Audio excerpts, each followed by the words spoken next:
Hoje, na esteira do coronavírus, nós vamos abordar uma das coisas mais clássicas em relação à saúde pública, medidas sanitárias, que está presente em qualquer consultório médico, qualquer procedimento cirúrgico, qualquer consultório dentário, qualquer atendimento na área de saúde, que é lavar as mãos. Parece uma coisa óbvia.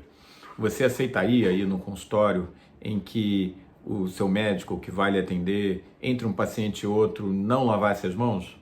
Mas por incrível que pareça, em tempos antigos na medicina, isso não era uma coisa óbvia. A história faz com que a gente volte à Europa, cidade de Viena, por volta do ano de 1850. Os primeiros estudos sobre micróbios estavam começando a surgir em Paris com Pasteur, do Instituto Pasteur, conhecido no mundo inteiro, pasteurização do leite.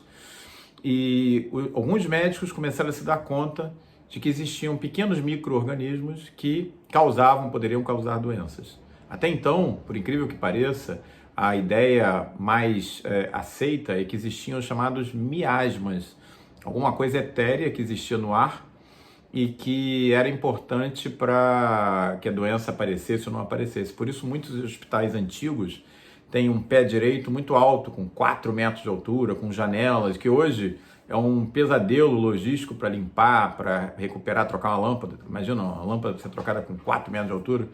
Mas essa era a maneira de construir os hospitais até o início do século XX, até 1910, ainda se construía dessa maneira.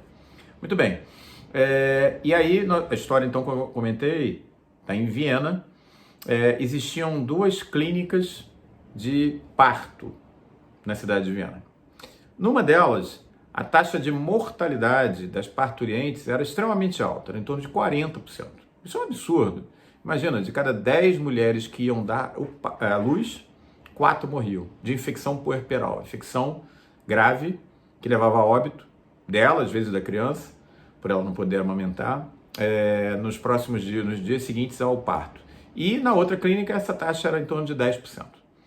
Um médico, o herói da nossa história, chamado Samuel Weiss, era uma pessoa de cabeça aberta, começou a ler aqueles primeiros estudos que estavam saindo lá na França. Ele se deu conta que tinha que ter alguma coisa diferente entre esses 2 serviços em Viena.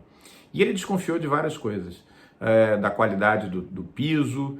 Ele achou que podia ser o padre que ia dar extrema unção num serviço, mas não dava no outro, até que ele desconfiou de que podia ser alguma coisa relacionada aos médicos. Médicos naquela época chegavam para fazer procedimento cirúrgico, cirurgiões, de roupa social, chapéu, gravata.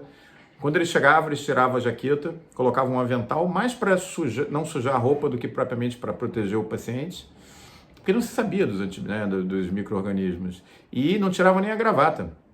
Tirava o chapéu, obviamente, e operava ali de mão nua. Num dos hospitais, esse que tinha uma mortalidade muito alta, os médicos estavam acostumados a fazer necrópsias, mexiam com os cadáveres na parte da manhã, e depois eles subiam sem lavar a mão e iam operar, e as mulheres morriam de 40%. No outro serviço, eram parteiras que faziam os partos, mesma técnica usada pelo médico, porém elas não faziam a necrópsia nos cadáveres na parte da manhã. Então elas tinham a mão menos, contaminada. Não é que não fosse contaminada, mas era menos. A taxa de mortalidade era em torno de 10%, o que é um absurdo também pelos valores de hoje. A taxa de mortalidade no pós-parto é 0,2, é bem baixa. Bom, com um simples experimento do Samuel Weiss, de lavar as mãos antes de entrar no procedimento cirúrgico do parto, as taxas despencaram para níveis praticamente iguais aos de hoje, 0,5%, quando eram 40%. 4 em cada 10 mulheres faleciam, passou a ser 0,5%. Então essa história mostra que a gente tem que estar atento e que, mais do que nunca, lavar as mãos e as medidas de higiene são fundamentais para nos proteger do coronavírus. Se você gostou dessa história, amanhã tem mais. Acesse Protetores da Pele e não se esqueça, use a máscara, lave sempre as suas mãos com álcool gel.